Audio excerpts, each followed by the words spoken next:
Good morning. I would like to welcome everyone to OSEA's RNG webinar, Renewable Natural Gas. My name is Dan Goldberger, and I am the chairman of OSEA.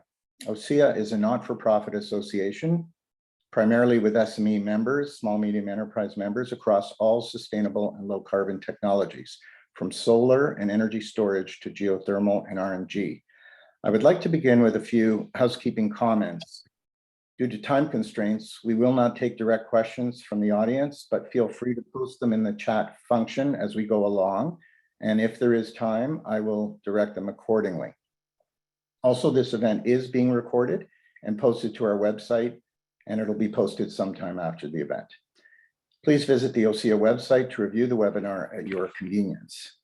Today will provide us with deep insights into an emerging decarbonizing technology, renewable natural gas, or RNG.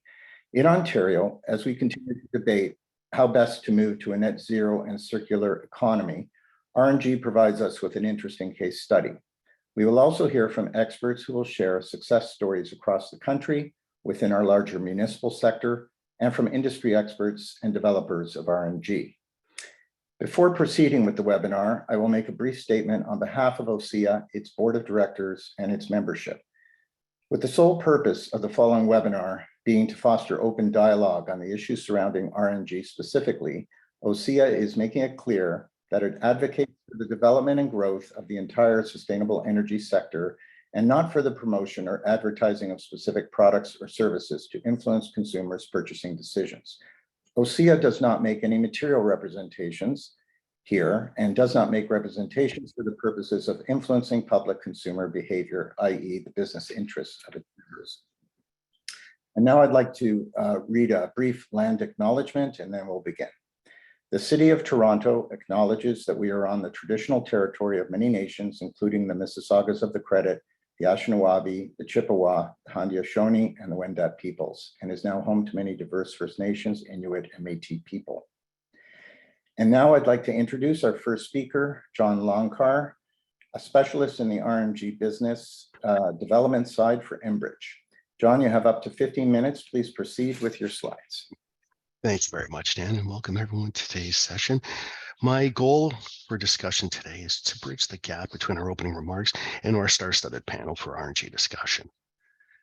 Hopefully, Dan, if someone could just give me a nod to say that you can see my screen. Yeah, all good. Thank you very much. Just want to put it on presentation. Here we go. Yeah. So again, today's discussion is about low carbon solutions. We all know why we're here today. We have pretty large and advantageous targets of GHG reductions, pardon me, of 45% of 2005 limits by 2030. So we know we have a lot of work ahead of us. But now that we know we have the work, we have to answer a question. And there's two answers: to do what is true and to do what is right. And I fashion it this way. We can either mitigate, which is to do what is right. To mitigate means to react, to be proactive. Whereas if we adapt, we are more reactive, and we're actually coming up with a personal solution, but we're not fixing the problem. And we can see here some of the tenets of the mitigation process. We can see we have renewable energy, waste reduction, low carbon transportation, and the likes. But as we launch into the topic of RNG, we need to ask, well, what is RNG? And when I started with the group, I came to this discussionary point myself, asking, well, what's the difference between conventional natural gas and renewable natural gas? Well, renewable natural gas, it's not a fossil fuel. It's actually the carbon in renewable natural gas is already present in the life cycle of carbon within the atmosphere. Whereas conventional natural gas, it's already sequestered within the earth. And we actually, by means, bring it up to the surface. And so that carbon is actually incremental to the atmosphere. So it's new, it's in addition to. So we can say with RNG, we're actually carbon neutral. And you can make the tenet go one further and say, we're actually carbon negative because we're actually capturing this valuable asset of methane and putting it to useful work. Now that we have an understanding of RNG, I'd like to give a landscape of the Canadian market fundamentals. And we can see here on the slide, there's quite a few postulates. Utilities are purchasing RNG for compliance to provincial mandates and volunteer programs. BC and Quebec already have their programs.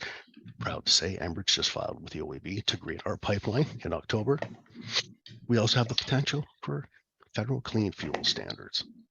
There's also the emerging market for RNG and blending for use in transportation, just as we had the good news story with the Hamilton Railway program, in which they have the first in their fleet of a CNG RNG bus. Lastly, we have over 800 active landfills across Canada, which contribute to 3% of the natural gas GHG emissions. The methane that we can actually turn into, again, useful work. Now, a little bit about Enbridge Gas and our proposal to green the atmosphere. As you can see, we have quite a few successful stories already. We have Stanton Farms, Stormfisher, Dufferin, and the city of Hamilton online and producing. And in mid-flight, we have Disco, Project London, and the Niagara RNG. We can also see on the right-hand side our outlook as to how strongly we feel about RNG. And if you look at our capital outlook and our spend over the years, we're quite serious. Now with RNG, there's always the concept of the circular economy. And I have to give kudos to the city of Toronto, as I liberally took their slack, because it's quite wonderful in telling the story of the circular economy. And we can see as we produce organic waste, we collect it, and we realize that it's actually a commodity. It's good stuff. So we put it through an anaerobic digester, in which we have to modify it just slightly a little more and upgrade it to renewable natural gas or pipeline quality. And you can see after that, we can feed it right back into our distribution pipeline system, all the way back at our Dawn storage, or it can go right straight into our transportation, electricity, and space heating and domestic hot water. Now, as we get into RNG, again, it's a good news story. And we can see here on this slide that there's 4 types of feedstock that we can get RNG. The first 3 are food processing, agricultural waste, and biosolids, in which we need an anaerobic digester. And this is where the magic happens. This is where we have the bacteria in the AD that actually convert this feedstock into wonderful solid fertilizer, digestate, liquid fertilizer, and then the biogas. Now that's the gold. And we can see as we capture the biogas, we need to purify it, where we remove the hydrogen sulfide, the CO2, water, and the O2 to make it pipeline quality, in which it has the exact same energy content as conventional natural gas. The last feedstock you can see is municipal waste, landfill, in which we don't need the anaerobic digester. All we need to do is just capture the biogas and again go through the process of cleaning it and putting into our existing pipeline distribution network for all their customers to enjoy the incremental value. I do have to say, though, that not all RNG is equal. And here's a schematic just showing the slide scale. We can see on the far right-hand side, diesel has the highest carbon intensity, all the way down to animal manure, where we can see that it's at the minus 150 to start off with. So we know this is good stuff.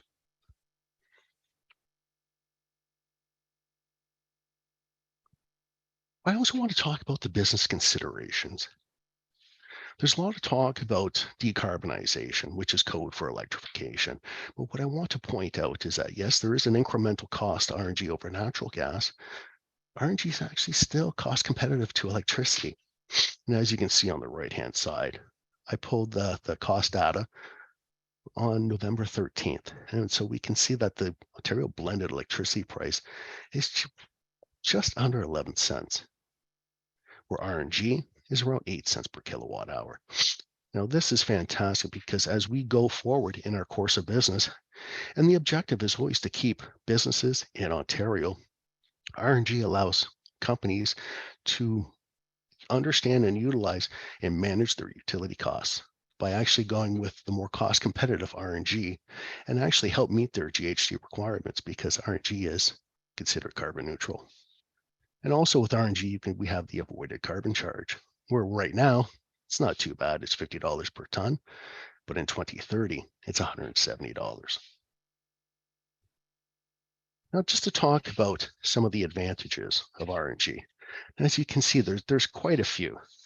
We turn waste into valuable fuel for businesses and transportation. and actually capture and use landfill gas or municipal waste that would actually just go to atmosphere, but we're capturing it and converting it to useful work. We capture methane that would have been realized, and there's no added infrastructure required. We already have the existing pipelines. You already have your existing boiler plants that don't need to be outfitted or outrigged to accept renewable natural gas because it is natural gas. Renewable natural gas RNG is also a cost-effective way to reduce CO2 and help meet our GHG reduction targets. And lastly, the biggest one, RNG is resilient. We as people, we continue to produce waste, which therefore is energy.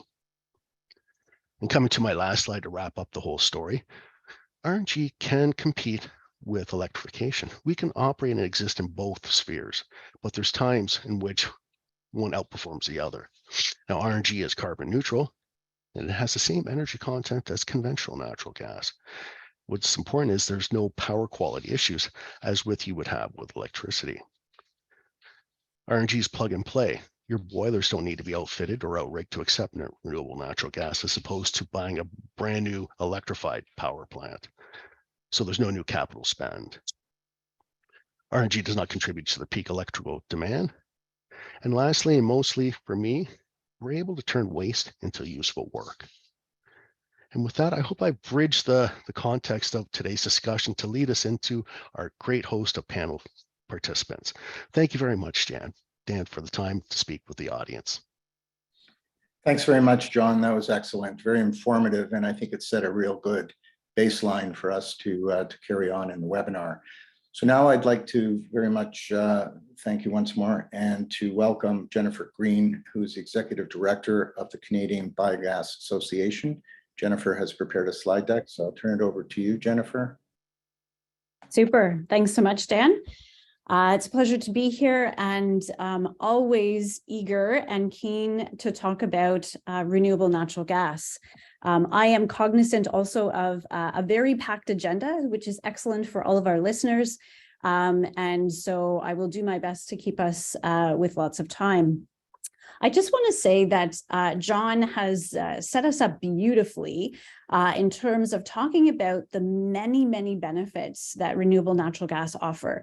And, you know, stealing my thunder in many ways, but there's so many facets of what renewable natural gas can bring. And so kudos to you, John, for sharing some of those highlights. With just a brief introduction about the Canadian Biogas Association, we represent the collective voice of Canada's biogas and renewable natural gas industry. We have, as a member organization, very similar to OSEA, a number of companies, over 180 companies now, that represent farmers and municipalities, those who are actually producing the energy or clean fuels. We have those companies who are also looking at decarbonization or ESG targets, who are looking for the demand. So we have the supply and the demand, and then we have a suite of technology, expertise, engineering companies that provide all of the support in between. And these companies collectively are very much advocates for the growth of biogas and renewable natural gas in Canada. With this presentation, I think John spoke very well with regards to some of the projects in Ontario, and I can provide you a little bit of context nationally. Ontario, as mentioned, has a number of projects in the ground today.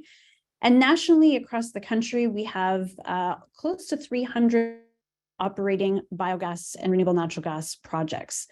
And again, I would highlight that those projects provide a suite of offset of outlets for the energy. So we see a lot of projects that we're generating electricity and heat. We see a number of projects that use biogas for on-site use. In many cases, that's being done in a number of municipalities across the country. And we have also seen a shift from that electrical opportunity from the electricity opportunity to renewable natural gas. We also know that there are projects that are operating in every province across this country. And it probably comes as no surprise with the large share of that pie on the right-hand side, those projects in Ontario very much foundational in the industry in the success of the Green Energy Act, a policy here in Ontario back in the day. And so we have seen, as I said, a lot of trending from projects that start from that foundational activity of anaerobic digestion, so that core technology, taking those feedstocks that were described and producing energy and clean fuel opportunities. So John mentioned, a number of drivers that have been really accelerating the production of renewable natural gas, and highlighting, I think, that there are provincial drivers, federal drivers, even municipal drivers that you are very close to on a day-to-day basis. And so I'll just walk through a few of those with respect to, what's really supporting the industry. And to date, we have seen an awful lot of focus on climate change and climate opportunities. And biogas and renewable natural gas fits into that sweet spot in terms of offering opportunity there. So federally, our association, the Canadian Biogas Association, has been very involved in the development of many policies that can touch clean fuels, and which includes biogas and renewable natural gas. So when we look at opportunities through whether it's carbon pricing or the recently implemented clean fuels regulation that came into place mid-2022, all of these suite of policies are very much looking at a pan-Canadian framework, but also from the context of looking at our 2030 and 2050 goals. The other piece that is a significant driver and very relevant to our industry is that crucial element of methane. And so when we see Canada as a signatory to the methane pledge, the global methane pledge, we see that to be a very strong driver too, and more policies are in consultation and discussion as to how we can leverage the opportunity for methane at the federal level. Provincially, and this is where we've seen a lot of action and traction, we've seen provincial mandates that have been enabled through regulatory bodies and provided through programs via utilities in the respective provinces in British Columbia and Quebec. British Columbia has been very much leading the charge for renewable natural gas with their Clean BC plan, targeting a specific percentage, 15% of renewable gases in their supply by 2030. Quebec has also followed suit, having recently increased their renewable content to 10% by 2030. And one of the elements that we do have in place in Ontario, specifically enabled through recent or through the latest filings, is a voluntary program called the opt-in program, where end users, consumers can opt up to contributing to renewable natural gas supply as part of their natural gas purchase. And the exciting elements in Ontario, as John mentioned, is the movement towards considerations for opportunities and programs similar to other jurisdictions across the country that might enable more renewable natural gas projects and programs here in Ontario.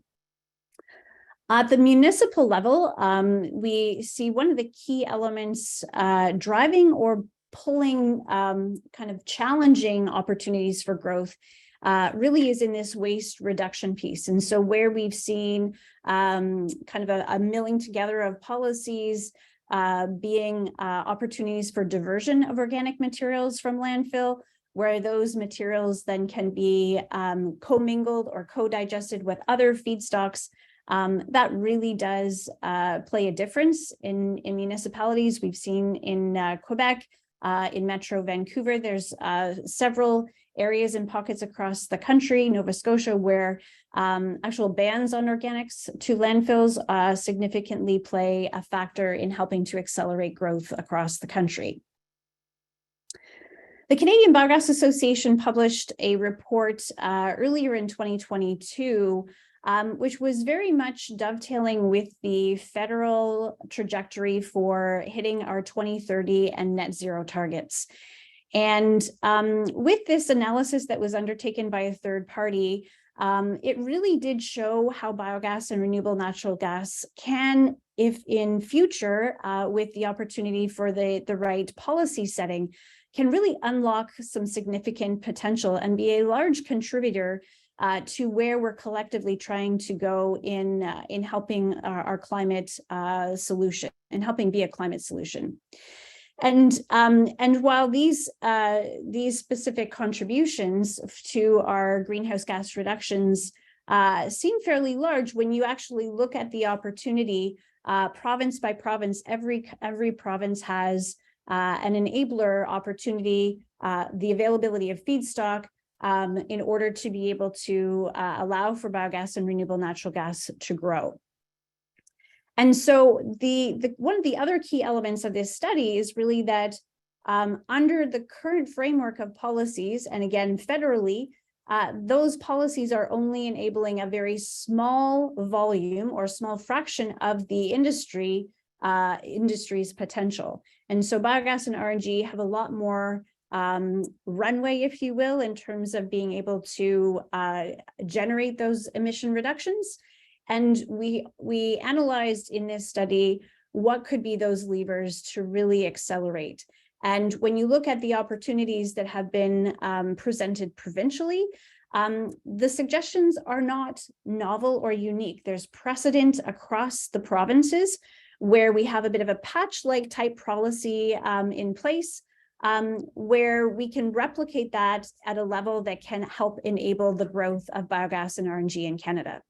So those policies really look to dedicated federal opportunities for increasing low carbon gaseous fuels like renewable natural gas, where there currently isn't a federal obligation, and also to be able to expand the opportunity for offsets with respect to methane, specifically as it relates to landfills and agriculture.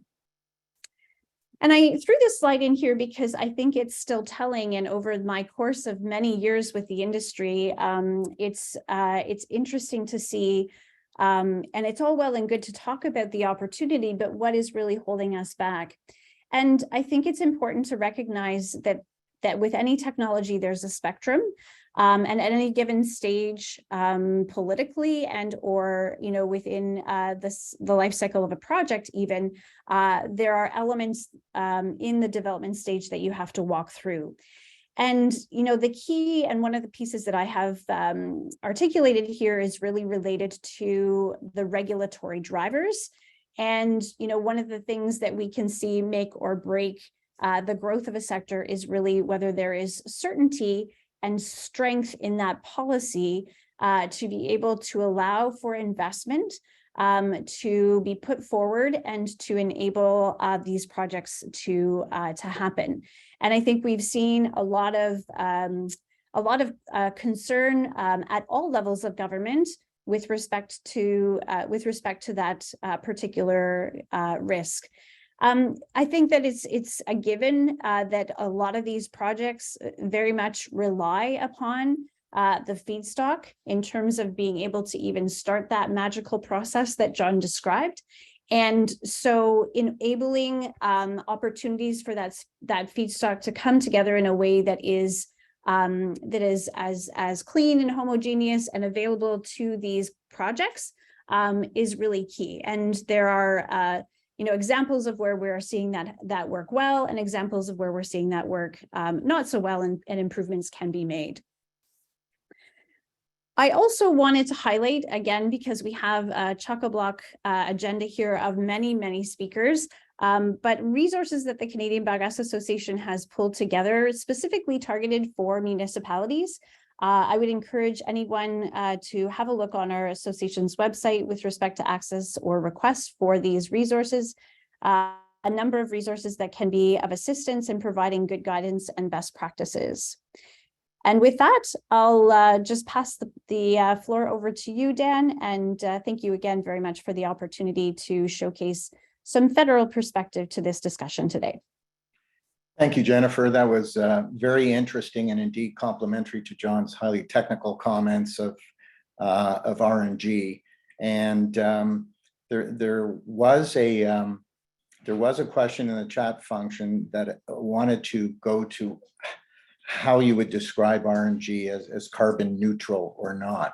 And I thought you did a good job, and I thought John did a good job of explaining what would otherwise be the case if we weren't capturing methane and we weren't turning it into a useful feedstock. So I thought that next we're going to move to a panel process. We're going to have municipalities share their best practices and where they are in the whole world of RNG project development. And the first panel is to be moderated by Pat Leishman, who's a director of corporate asset management with the Department of Public Works in the city of Hamilton. So Pat, I'll turn the floor over to you for the next 30 minutes or so. Great. Thanks so much, Dan. Can you hear me okay? Great. Yeah, exciting presentations up till now. I'm really looking forward to the conversation as well. So as Dan said, my name is Pat Leishman, and I'm Director of Corporate Asset Management here at the City of Hamilton, and I'll be your moderator for the next little bit with 3 other municipalities as part of the conversation. So really my role in the City of Hamilton is to help drive optimal and sustainable service delivery through asset management, and that's where this topic is so relevant today and so important. So I'm really excited to hear some of the input from our municipalities. So at this point, I'm just going to take a moment and we'll introduce our panelists. So I'm going to turn it over to Shelby in Toronto to introduce herself. Sure, thank you. I'm Shelby Follis. I work for the City of Toronto, and my role is managing the renewable natural gas file on behalf of the City of Toronto, and specifically within Solid Waste Management Services Division. Great, thank you, Shelby. Over to Hamilton and Angela Story. Hi, Pat. Thanks so much. And hi, everyone. My name is Angela Story, and I get to work with Pat here at the City of Hamilton. So I'm the Director of Waste Management here, and I am really excited about today's presentations. I've already learned a lot so far following the first 2 speakers.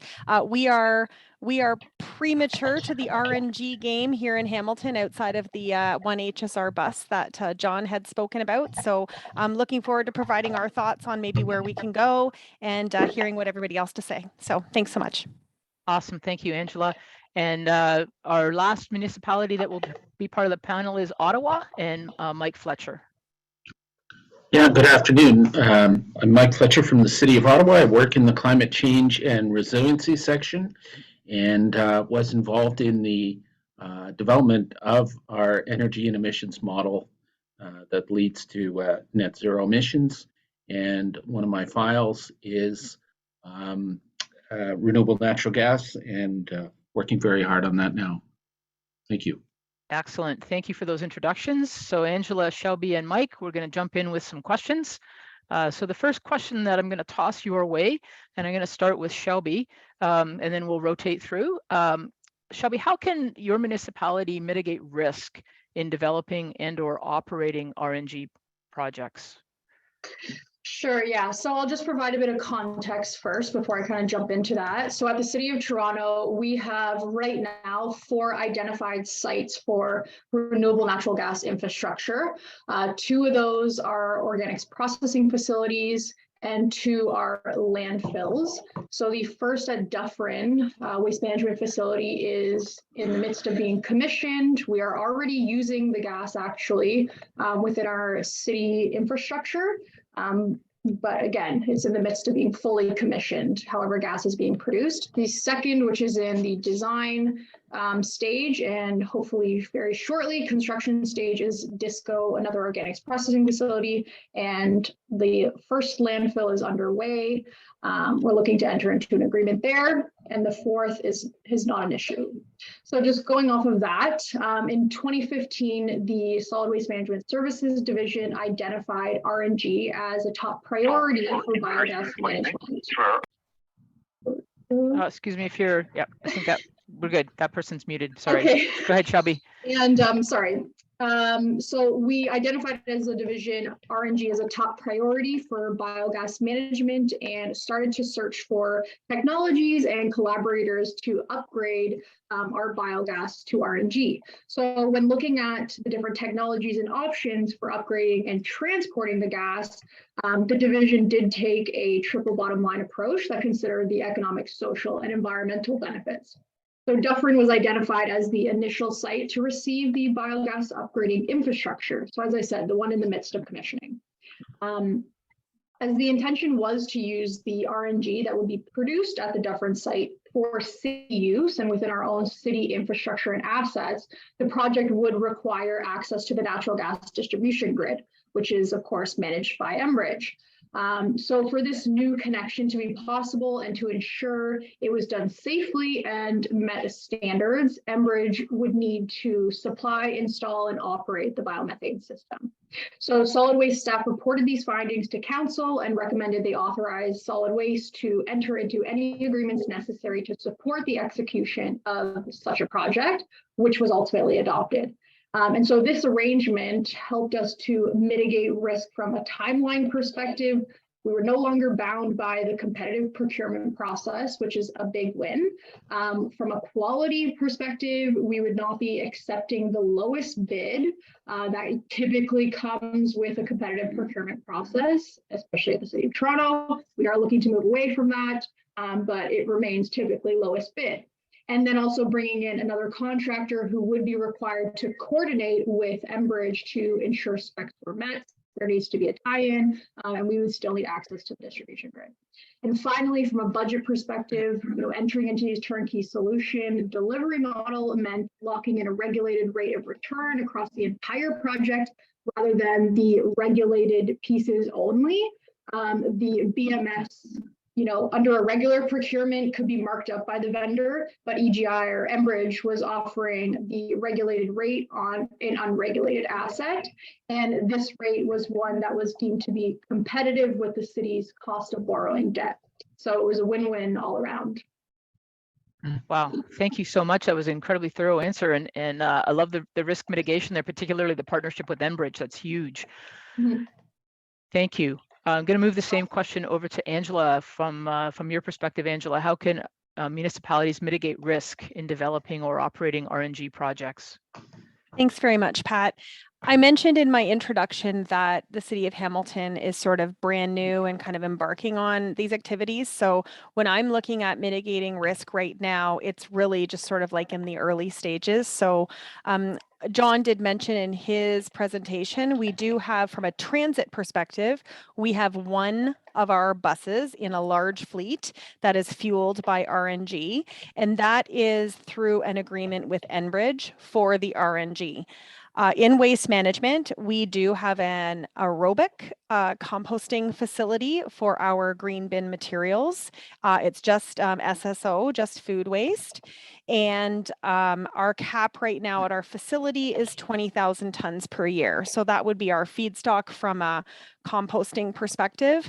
Our goal in the Public Works Department, we've had some energy presentations for some future energy initiatives. So our goal would be able to have a program where our waste was the feedstock for our buses. And so we're just kind of, as I mentioned, just getting started on that process.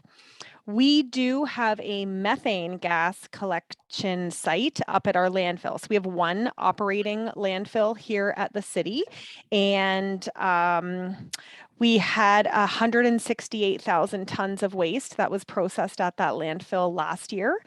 So we do have collection pipes and at that landfill, and it goes to a gas collection plant. And we have a private-public partnership with Toromont, and it is operated under Hamilton Renewable Power Inc., where we get a dividend every year that kind of goes back into a reserve for our future landfill needs. So our risk mitigation will be, again, ensuring our feedstock coming up with the program to be able to use our feedstock to be able to create the gas, and then to be able to full circle bring that gas back to our fleet or our processes back at the City of Hamilton to be able to use it.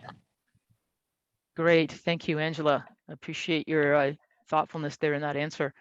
I'm going to ask Mike from Ottawa the same question. Mike, how can municipalities mitigate risk in developing and or operating RNG projects? Yeah, thanks. So I'll start very high level, and I think it's good if municipalities have an energy and emissions plan that's integrated and studied, and you know that will feed into many things, including RNG. So us having that plan and a model identified the RNG opportunity as something legitimate. And that's important from a governance perspective when you work at a municipality. You know, you can discuss that with councillors, with the mayor, and say, you know, this is in our plan and how it's arrived at, and the importance of this being one of the tools in a net zero strategy for the city. For us specifically, I mean, we have two areas to look at. We have solid waste and our wastewater treatment plant. And to begin with, we kind of looked at current contracts we have, and just kind of mapped that out with a bit of a time consideration at those two facilities. So the more immediate area of interest from that is our wastewater treatment plant. So we did a biogas optimization study centered at the wastewater treatment plant, and it considered feedstock, new technologies, and what could be done with the biogas. And everything was kind of on the table, including, possibly still the majority of the gas being used to generate electricity. That was not what was concluded. It was concluded that the opportunity is really for the majority of the gas to become RNG. And that study was also very useful because it laid out potential projects on a multi-year timeline and gives us an idea of what's best. So, our next one is fairly clearly a purification plant to produce RNG. And our next step will be a feasibility study. And I think what we will have to address in the feasibility study is where RNG is going, so we can future-proof our study. And I think that might be a good consideration for everybody, really, because I look at new technologies that are starting to happen at demonstration scale. So methanation of CO2, hydrolysis of digestate, all these things could really increase the amount of gas produced. And then conversely, our energy and emissions plan calls for generally much less use of gas. So that really affects where we have to consider, connection points to the local distribution grid. Will our connection points be able to take away all the RNG in the future? And we only want to make these investments once, and we'll be lucky to get the capital to make the investments once. So it has to be our framework of thinking. Great, thank you so much. Very diverse answers from all of our panelists, and I really appreciate that, from the strategic down to the tactical. I know from my own experience the importance of those partnerships as well. And one of the things that something to think about as well is from a technology perspective, and that risk of technology changing and the speed with what technology that you touched on, Mike, is really how do you stay on the forefront of that? And I know trying to do that can be difficult. Any thoughts on that, Mike, as you dealt with kind of the focus on the future technology? Yeah, I mean, and as we're progressing this is probably the thing I'm thinking of the most right now. And I think it's kind of a way to, I think the risk mitigation strategy is to avoid lock-in that leaves things not possible in the future, and think about, kind of modular design. How do we start here and then, but make sure we can expand what we're doing. So, for example, just going back to our wastewater treatment facility, in parallel and not directly under my purview, but I'm glad it's happening. There's a site master plan study going on. So there's only so much space we have around the facility, and how do we make sure we, don't effectively paint ourselves into a corner, so to speak, as opportunities arise to, produce more RNG. So how do we make sure we don't do that? So that's happening, and I think that's useful. Yeah, it sounds like lots going on. Great. So I'm going to move on to question number 2 to you, Angela. Things not in my backyard, we always have to deal with as a municipality. Any project that we do is not necessarily always welcomed in every area, and that whole NIMBY acronym, so not in my backyard. Thoughts on how municipalities can overcome that attitude from some of our residents in doing RNG? Thanks, Pat. Yeah, in Hamilton specifically, so our operating landfill where we're doing our gas collection today and where we would likely develop any technologies in the future, it's up in the southeast corner of Hamilton. So it's in a rural area, but we do have residential properties and not just farmland right around the perimeter. So all 4 sides of our landfill. So on an annual basis, just from an operating landfill perspective, we do have resident engagement. We do have, some complaints, and anytime there's an odor of any kind, it's assumed that it's coming from the landfill. So if we were looking at whether it's, bringing something in to shred our waste before it could go, be hauled somewhere else to then be turned into the gas, we would just need to make sure, our operating times, shredding noises, if that's a noisy thing, are there new odors? Because right now when contained waste is, in a garbage bag and it's taken to a tipping face, everything still stays pretty packaged.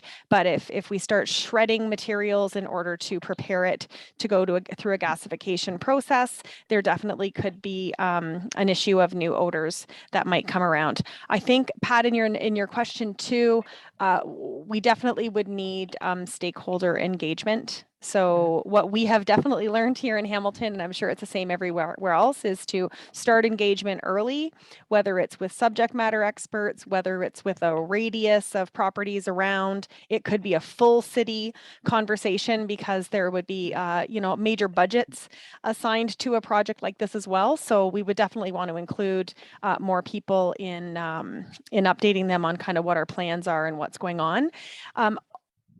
Different in that our landfill is out in the rural community. Our composting facility is in an industrial area.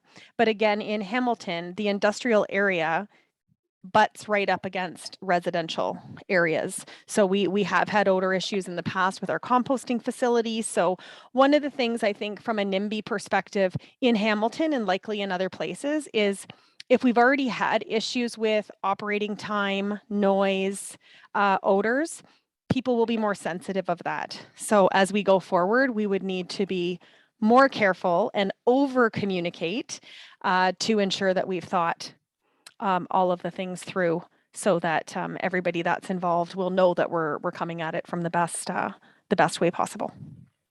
Great. Thank you so much, Angela. Shelby, I know from your comments, you were saying that basically your projects are going on in existing infrastructure, so not really having to deal with NIMBY today. Is that a fair comment? Yeah, with respect to our organics processing facilities, those are very much within city-owned and actually solid waste-owned sites. So we're kind of fortunate in that sense, but we obviously do conform to, the standard public construction notices that are required. But it gets a little bit more difficult when I'm right now trying to initiate the landfill gas RNG project because we need to now take into consideration, sorry, let me backtrack there. The landfill is located in London, Ontario. So it is owned by the City of Toronto. However, there is an added layer of difficulty and complexity with being outside of the City of Toronto. And in that specific case, we have, the 3 local First Nations communities directly adjacent to that facility. So that's been something that's definitely new in respect to RNG projects. Consultations with First Nations communities are very much not new. But that was something we needed to take into consideration. And just like Angela mentioned, being proactive about it, starting consultations early, making sure that they're engaged, we're transparent, open about everything has been very beneficial. And we're continuing that conversation and working towards hopefully some sort of arrangement on, a sliding scale from we want nothing to do with it to co-owner, whichever capacity they're interested in. Great, thank you, Shelby. I know, Mike, I believe in Ottawa that NIMBY is a fairly minor issue for you as well. I just want to give you a chance to comment if you had any thoughts. Yeah, a bit like Angela, we're both both our more immediate opportunities would be at existing facilities. So the wastewater treatment plant already has anaerobic digestion. So I think, adding RNG purification would not be a huge step in terms of impact outside the plant territory. And the area of our largest landfill is also where source separated organics are treated. So again, that kind of augurs well. But appreciate what everybody's kind of saying, that there's still need to do due diligence on consultation to make sure that issues don't arise, and starting early and communicating often as being the strategy for sure. Great, thank you, Mike. So we have time for one more question to each of you. And we heard from the earlier presentations from both John and Jennifer that feedstock is always a concern, and guaranteeing those feedstocks. Just wanted to turn the question over from a municipal lens and ask the question, and I'm going to start with you, Mike. What are your thoughts on how municipalities can potentially guarantee feedstocks?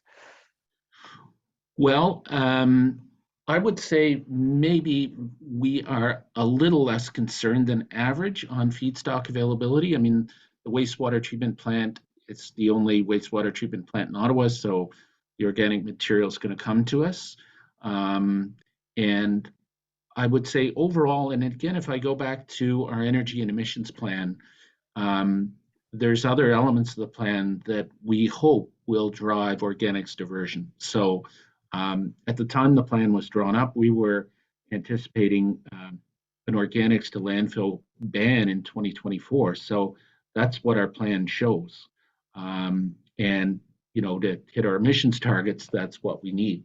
So even though that legislation is not forthcoming, we're working very hard on that. So whatever angles we can work on that to get our organics diversion rates up. Maybe that's carburetors in multi-residential buildings. Maybe, that's stricter controls at the landfill, various things like that. I think it'd be fair to say we've gone very hard, and perhaps as far as we can go, in kind of education and encouragement of the public. That I don't think there's too much more space there. But I mean, we will always get a large tonnage of organic material, but our plan says got to drive it harder, and the plan says 99% diversion, which is really tough. So anyway, the plan's our ally in getting more material. I certainly appreciate your persistence and perseverance. Shelby, same question to you. Thoughts on how municipalities can guarantee feedstocks? Yeah, so the city of Toronto generates more material than it's able to process. We have 130,000 tons of processing capacity, but we're generating around 175,000 tons per year mark. So that surplus is collected and processed through a third-party contract at a premium, which probably goes without saying. So the city is fortunate enough to know, based on that we can guarantee our feedstock, and our material production curve is actually estimated to only increase from here. So that being said, we certainly, we work to optimize our RNG feedstock by continuing efforts to increase our diversion rates, which will lend to the business case for additional processing capacity. So the city has its long-term waste management strategy, and it also invests into various educational initiatives to, increase that diversion rate. And so these efforts being made as part of our waste management strategy, in addition to various other works coupled with the already existing surplus, estimates, a continued growth. And so the city is already making efforts to construct a third organics processing facility.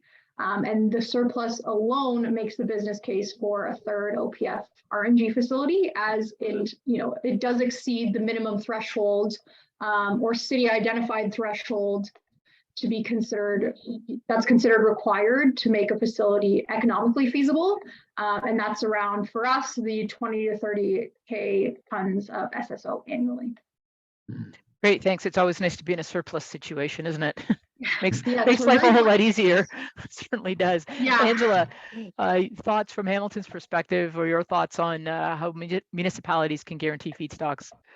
Thanks, Pat, and thanks, Shelby. That was a great answer. In Hamilton, because we don't have this technology yet, we don't know how much we would need. But I mentioned we did have, we get anywhere between 165 and 175,000 tons of garbage every year, plus our 20,000 tons of captured source separated organics at our composting facility. So we don't think we're going to have a shortage based on the amount of waste that is produced in our municipality of, a little over 550,000 people. I like what Mike said. It makes me sad a bit that we can't educate any further. We run into that issue as well. We're always trying to figure out, our education tactics to try to reach more people or reach more people differently to change their behaviors on diversion. But I agree. We also have energy plans here at the city. We have waste strategies in our master plan to help us to get there. So for us in Hamilton about feedstock, it would be about what, if we partnered with somebody who had the gasification system, because we don't have that right now, so we might need a short-term solution before we have a long-term solution. It would be, what do they need to make it happen, and what they're going to be powering with that gas. The other part we have faced with, we've had a few preliminary conversations with different companies from a partnership opportunity perspective short term. And it's about,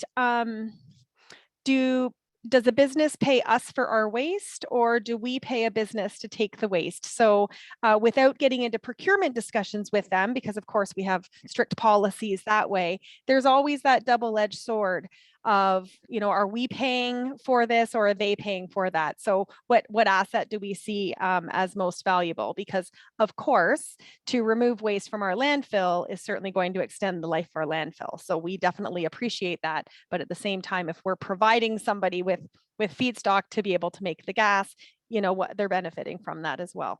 So the feedstock issue is interesting. I think we have enough in Hamilton, but once we know the technology a little bit better, we'd be able to make those, decisions and see what's left over. But great insights, though. Thank you so much, Angela. I believe we have run out of time for this section of the program. I just want to thank Mike Fletcher from Ottawa, Angela Story from Hamilton, and Shelby Fallis from Toronto for your great insights and your answers to those questions. Thank you so much. Pat, thanks very much to you for moderating an excellent panel, very informative, as municipalities are clearly in the front lines of developing RNG and helping to solve some of our problems with the waste. And I would encourage everyone to look into the chat function. There have been some questions posted to everyone and some answers provided. And now the last panel of the day, but not the least, of course, reflects the knowledge of industry players, including expertise from developers, carbon markets, and both power markets and regulatory issues. And we've kind of touched on a lot of that as we've come to this point. Rob Deichowicz is a director with GHD, a major engineering company. He'll be the moderator for this panel of experts. Rob, you have 30 minutes. You have the floor. Thank you, Dan. Great conversations thus far. Certainly amazing to see our industry advance to where it is today, having spent considerable amount of time watching RNG establish itself as a real commercial opportunity for Canada and for Ontario. It's great to see how far we've come. So my name is Rob Dysowich. I am with GHD. My role is that of a global commercial leader for future energy. And my day-to-day activities center around RNG, hydrogen, and all renewable things that help us advance the energy transition. I'm also quite fortunate, having just come back from COP27 in Egypt. And it is clear that RNG retains an important role in the energy transition discussions, especially when it comes to methane mitigation from organic waste. We are exactly on point in terms of where the world is looking for us to lead. Our panel will definitely focus on regulation, supply side, and perhaps offer a little bit of reality check of what it really takes to deliver an RNG project in our Canadian environment. And our three experts who will introduce themselves in more detail are Mayor Imran with she is a fuel analyst at Clear Blue Markets, Travis Lesney, Director at Power Systems, and Martin Vreau, Vice President of Innovations and Renewables at Evergreen Environmental.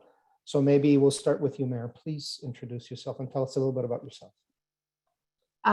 Thank you, Rob. Hi, my name is Meher. I'm the fuel standards analyst at Clear Blue Markets, closely looking at the fuel markets within North America, looking at this newly formed Canadian fuel regulation, then looking the markets in California, Washington, and Oregon. So kind of analyze the policies that are in play in these jurisdictions and advise our clients accordingly.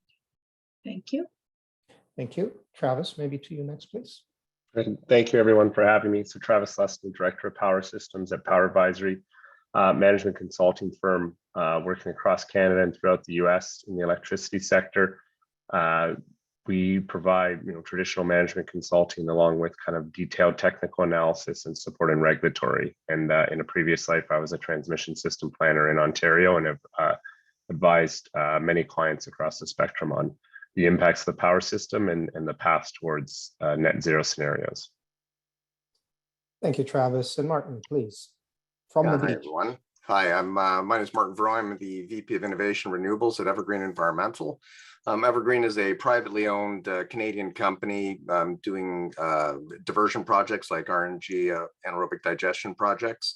And my focus at Evergreen is to help the team with GHG mitigation strategies and to focus on the value proposition and conversion of all the resources and convert them to products of value. Mike mentioned Mike Fletcher mentioned methanation. So looking at the different types of chemicals that can be produced with things like CO2, for example, or looking at can we make hydrogen from some of the waste streams and looking at that as a possible additional product of value. But also looking at exploring other technologies like, companies like Genesis, for example, that are making bioplastics and going straight into other products of value that are alternatives in addition to the RNG that might be produced from a organics processing facility. Thank you, Martin. So we'll jump right into some of the topics that we hope to unfold with the panel today, starting with Meher. Environment and Climate Change Canada just announced updates on the design of carbon pricing programs in Canada between 2023 and 2030, with annual carbon price increasing by $15 annually. How will, in your opinion, the transition to RNG be impacted by the time it arrives at the $170 a ton, and obviously a major impact on fossil fuels, the competitive aspect of RNG? So carbon adder is essentially to kind of penalize gasolines and petroleum, like the petroleum and diesel fuels. And going over the years, especially when they reach the $170 carbon price in 2030, we'd see them become more expensive. And because there's no carbon adder on these low carbon options such as RNG, we do expect them to become more affordable as compared to these conventional options. However, initially, just like in like comparing the real-time prices right now, RNG is obviously more expensive. This is based on the technological infrastructure required to produce RNG and then the feedstocks associated with it. But over the years, it will make RNG not only the preferred choice, but also inexpensive as well, based on that carbon adder. And that will kind of even be for companies to meet their internal goals for like carbon neutrality and achieve their targets. So that's a plus there. Thank you. Thank you. Travis, I suppose from your perspective, to create an opportunity for RNG, we need to talk about the supply mix. And from your perspective, what is the role of RNG in the future supply mix of low carbon energy?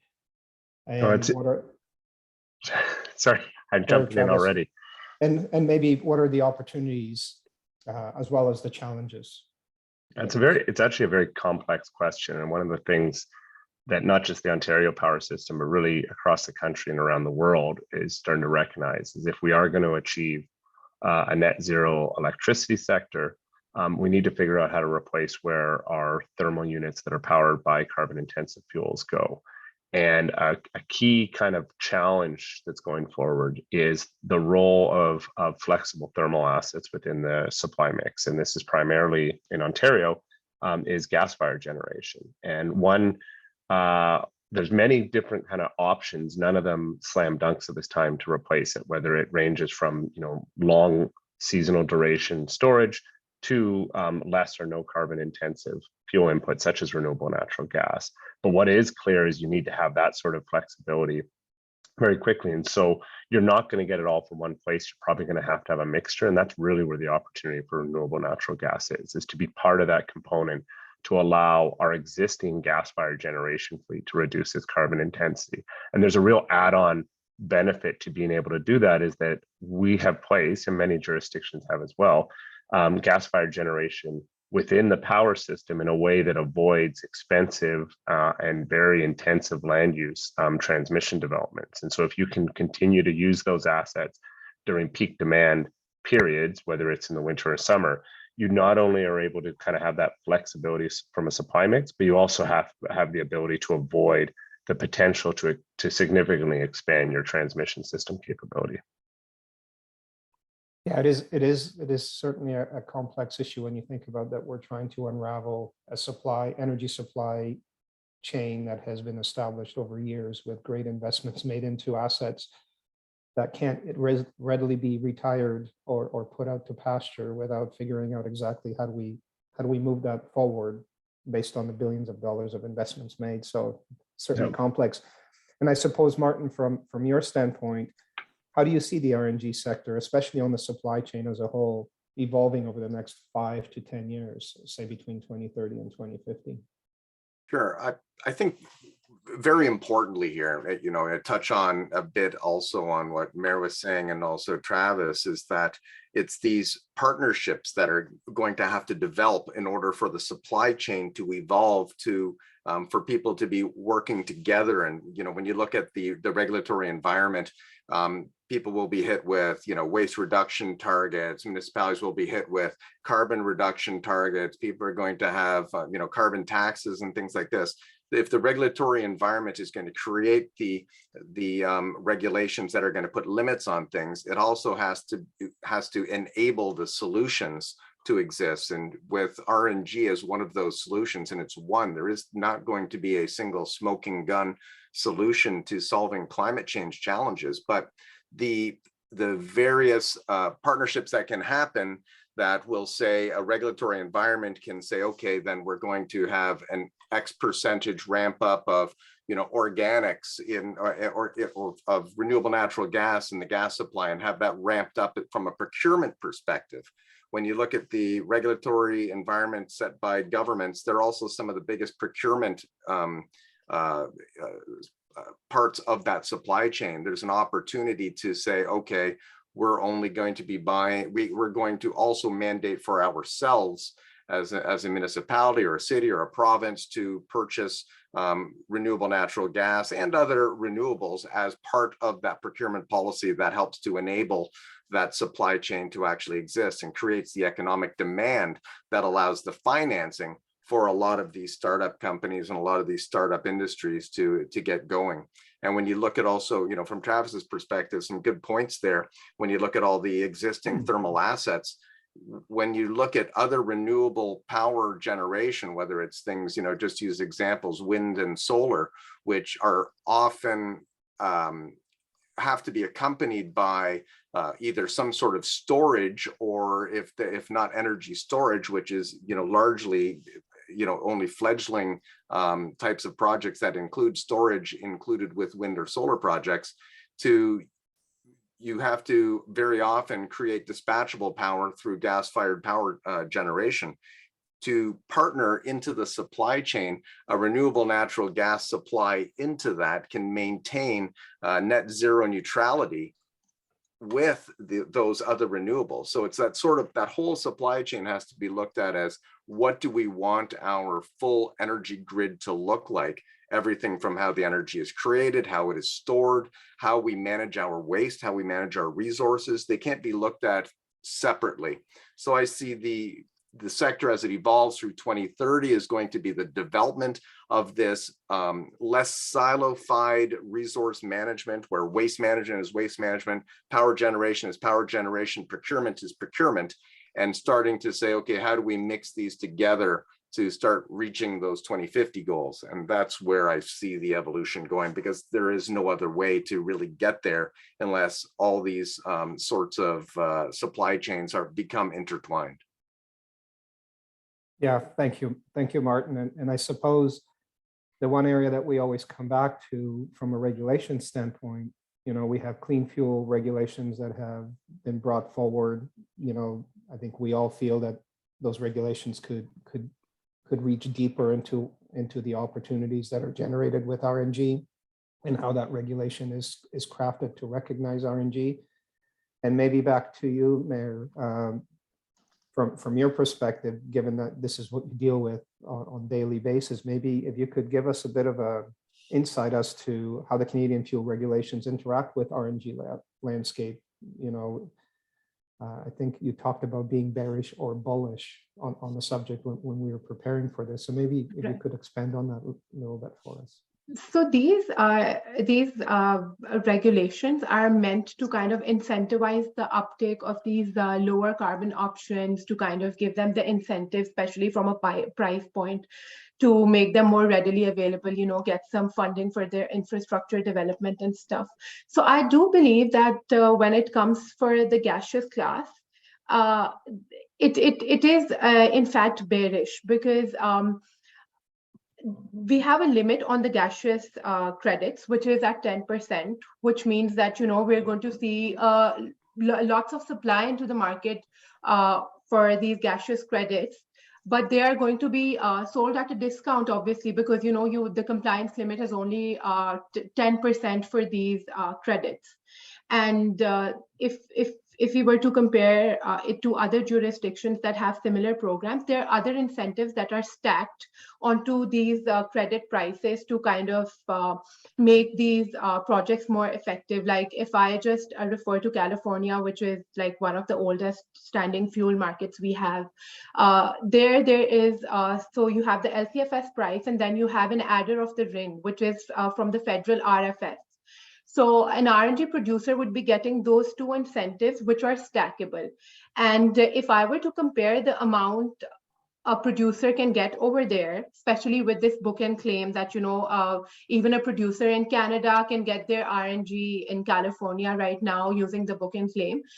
So if we were to kind of quantify the incentives that are being offered in Canada, I don't think there is a like, you know, there is a levelized playing field, because, and this is probably one of my next concerns, that, you know, I see there is going to be lots of leakage, because, you know, being a producer, my main concern would be getting as much money as I can for my commodity, right? And even if it means sending it using book and claim to California, I would choose that route, because I'm getting more incentives there.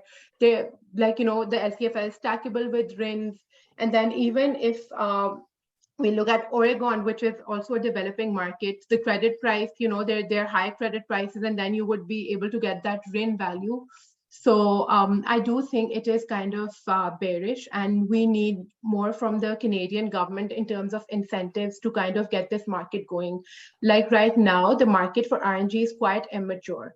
And even in terms of the pricing, I think as more and more signals are sent into the supply chain that the demand is going to be increased by these big players, that will kind of get the market running. We'll get a better pricing, and then it will also put pressure on government to kind of put better incentives to safeguard leakages concerns, and then obviously the pricing as well. So these are some important things. Yeah, thank you. And I've been following the chat while this is going on, and there was some discussion around the price of $30 a GJ, which I think has been set by FortisBC in some of their RNG acquisitions. And we understand that feedstock certainty, technology, and offtake security are sort of the three pillars of a successful RNG project. But yet we're not seeing the level of uptake that we would like in terms of the potential or the opportunities. And maybe, Travis, from your perspective, Canada's fall economic statement included a launch of a growth fund to support net zero economy. Do you think, and how do you think maybe this fund will help RNG developments in Canada?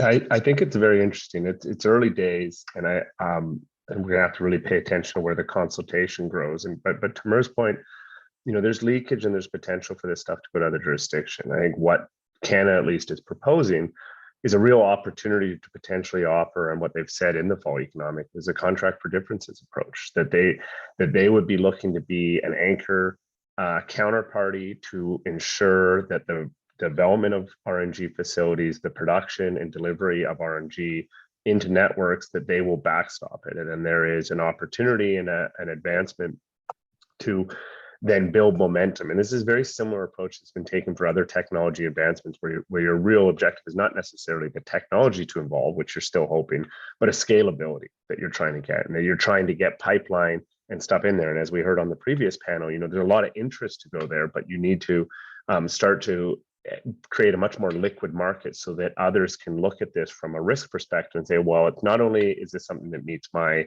objectives from whether sustainability or ESG, but it's a liquid market. So I reduce my project economics risk. And I think that that's a really interesting thing that Canada is bringing forward, and how it plays out. The devil's always in the details, but at least it's a step in a direction that you can see, okay, this is long-term support for something that may not necessarily be ready for prime time now, but has a really clear multivariable role in a net zero future. Thank you, Martin. I'm going to come back to you because in your introductory statement, you talked about the power of partnerships and the necessity to evolve partnerships. So maybe help us understand what types of partnerships are important to RNG sector, and how, and maybe more importantly, how are those partnerships important? I think, there are many different types of partnerships in the supply chain that are going to be looking at ways to add value to waste. I mean, if you look at, getting into a very summarized definition of waste, it's basically something that doesn't have value that is thrown away. And the definition of a product is something that has value that is sold. And when you look at that difference, it's as simple as, Angela's story said it fantastically, and this is really interesting when the concept of the value of the waste. And I know some folks who were involved in a gasification project that was being proposed for all of the Hurricane Katrina debris down in New Orleans, and that project was developing. It was well underway, and then at some tipping point in the middle of the project, somebody whispered into one of the state officials' ears, and then the governor said, "But that's my waste." And then everything changed at that point, because suddenly the value proposition changed on tipping fee to a product of value being sold, and then that sunset the entire project immediately. Now, it's not, so I think that the partnerships is to understand that there is a value in all of the supply chain, and to look at it more of a partnership on trying to deal with the supply chain and how it's going to seek the ultimate success. When you start saying things like oftentimes these projects rely upon a tipping fee in order to get the right economic position. But I think in a way, when you look at a project that could be in an open book revenue sharing model, then you can develop the types of projects, especially in early adoption, in ways where we don't necessarily have commodity-based pricing yet in RNG, and everybody's got closed bids on a lot of these projects, and there's a lot of uncertainty with it. We need to work through with the right types of partnerships that are going to look to accomplish a common goal. So the common goal would be the resource management of the waste streams, the energy management on how it's going to be used, who's going to procure it, using it within the vehicles, within the supply chain of the municipality itself. You look at Hamilton having CNG trucks. It would be fantastic if they said RNG trucks all over it, so that there's also acceptance then within the voting public to understand that the organics that the taxpayers are paying for is going into the vehicles that are hauling their waste. So it's that full partnership between public, between the municipalities that are, or the organizations that have the waste that needs to be gotten rid of, and those that are producing the projects that will deal with it and put that energy back into the supply chain. I think it's a very broad sort of way I see those partnerships, but I think that they are very critical in making this happen. Yeah, thank you, Martin, and maybe I could come back to you, Mahir, because you prompted a question in the chat, and I think it's a good one to unfold a little bit further, describing the book and claim of projects and maybe the interaction between US RINs versus what we're seeing here in Canada. Of course. So the book and claim is essentially just buying RNG on paper, right? So for instance, if there is an RNG producer in Canada and he wants to sell off his RNG into somebody in California, so they would inject it into the pipeline, and the person in California is going to have this virtual agreement, and that's how book and claim works. I mean, it's also, while we are talking about it, it's also important to also make note that there are also discussions in the California LCFS right now because they want to kind of restrict this book and claim, because as I mentioned that, it's the preferred choice with a stacked incentive and stuff. And they're kind of in the middle of this oversupply problem where there's depressing credit prices because of these negative CIs we get from like these biodigesters with the CIs like -300, -350. These are the average CIs. So they are also kind of thinking of whether they want to restrict this book and claim from like the Western region, and they would only accept the book and claim from the region that is close to California and like not from East Coast. So and essentially, if you are sending your RNG into California, so you would be getting the credit, obviously the California credit, and plus the RIN. So for 1 MMBTU, you get 11.7 RINs. And that is essentially based on the price, like which would be D3 RINs. And the D3 price that we have, like if I were to give you an estimate, it's somewhere around like 2.5, 2.65. So that's a lot of money if you are like kind of relying on these incentives. Thank you. Maybe Martin, back to you. Perhaps you're developing real projects, merchant projects in Ontario today. When you think about the US market versus retaining those credits here, how do you think about monetizing your projects to be able to pay for those investments that you're looking to make? Are we selling RNG to other markets? Are we keeping them local to Ontario, to Canada? What's your point of view on this subject? I mean, that's a very, very complex question, in the sense that so often it's difficult to truly monetize from a financing perspective all of these, whether they be RINs or credits or greenhouse gas credits or greenhouse gas tax avoidance, a lot of that has to almost be seen as upside, and you have to really look at the value of the project from the resource tipping fee, say on the input of a organics project, to the gas sold on the output side of it, and try to make the economics work on that. And then everything else becomes an upside. We've seen it too many times where, an election can change in any jurisdiction, can change the value of a credit or the value of a tax. And, that's the last thing a bank is going to, or an investor is going to want to invest in, is the uncertainty on a 4-year election cycle. And so the straight up economics are what everybody looks at, and then you hope that everything else becomes upside, and that the market opportunities exist elsewhere to maybe shift things around a little bit like a chessboard, but the economics to play the game have to work in the first place. Yeah, really good points. And I'm going to come to you, Travis. Maybe an unfair question because we didn't prepare for this one, but I think Martin raises a potentially an important part of this discussion. RNG, if we develop all of the available resources, maybe it will replace 10%, 15, 20% of our current natural gas supply mix. So it's a precious commodity. There's only so much of it to go around. Do you have an opinion as to maybe the primary role for RNG? Is it in the electricity side? Is it the thermal demand side? Is it the transportation side? Where do we take the very little of RNG that we have to have the biggest impact from an environmental standpoint, especially?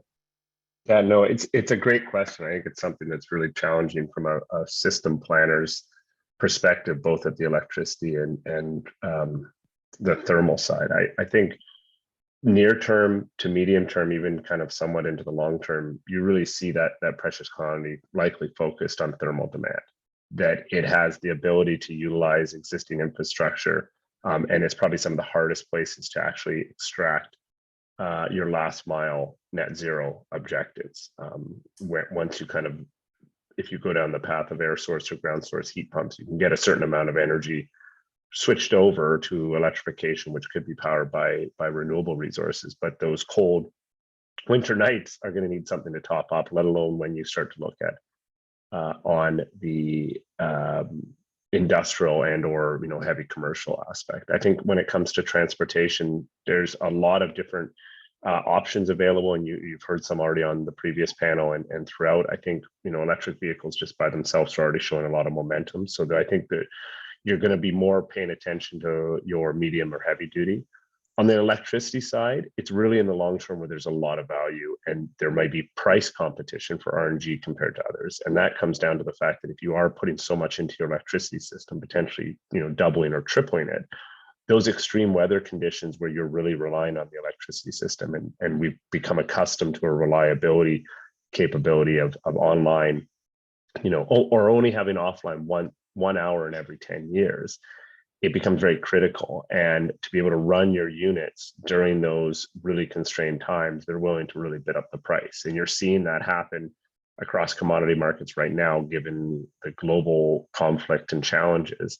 The same could essentially be challenging in a longer term future, where you're trying to scramble to find out, well, where do I have my last burning capability? And the electricity system, is inherently unstable, and therefore you can see a potential desire there. Yeah, certainly complex from that standpoint. I'd like to come back to you, Martin, for a second. I know we're in our last few minutes here together, but there was a conversation in the session with Hamilton where the conversation led into the value of organics. Is it a waste or is it a potential source of gold? I suppose for a merchant facility that obviously is looking to acquire organics for the project, how do you see organics in this scenario? Obviously, tipping fees have generally been associated with the ability to construct anaerobic digestion facilities, whereas the RNG price pays for the upgrading. From your standpoint, how do you think about the economics of your projects and the availability of feedstock to keep them running.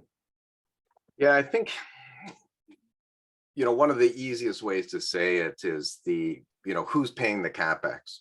One of the things that everybody forgets about in the project, whether it's a hydrogen project or an electrical generation project, is who financed the CapEx, and that's going to dictate right away then what the value proposition of the ins and outs of the envelope of the process is going to be. Because if let's use an example where, let's say, the municipality pays for all of the CapEx for the project, then the project can be easily sold the raw materials to go into it, because somebody has to pay back the CapEx that's coming out. So really, it's going to be a market forces type of thing, where if the project economics cannot work to purchase the organics, then the organics will not be purchased, and the municipality then would be sitting on the organics trying to figure out how to get rid of them. So then that price would go down until eventually they're paying for a tipping fee to get rid of it. And it's the same thing with the renewable natural gas. Let's say the value of natural gas goes up very high, and then renewable natural gas can also increase in price again. Then that allows then the revenue to be shifted towards the end product. If you look at, say, the waste that is being produced by things like organic processing facility, where anywhere from 15 to 25% of all the tonnage that comes into a process ends up going out to a landfill of some sort or some other waste diversion project. There's often, with the plastics and things that are in that, there's an opportunity to produce other products like hydrogen, for example, out of that, and create further value. So the more you can create higher value products from any given feedstock is going to dictate then, and combined with who pays for the CapEx that goes into these projects, that's going to start to dictate whether or not somebody can buy the organics, or if somebody has to get paid to take the organics. So I think that's a shifting landscape. We've seen it in, I spent a lot of my career in the cement industry, and in Europe, we saw that change a lot from, tire-derived fuels going into cement plants, where it's shifted from things like getting paid high tipping fees to being purchased depending on the market, which is then what's the comparative other fuels that are available. And it'll be the same sort of thing I see as this develops, as we see, say maybe more commoditized pricing, where you might see a more fixed price on RNG in the future. It's either going to be above where it is or below where it is now. And if we see that become more static, then that's going to start dictating whether or not organics can be purchased or have to be tipping feed.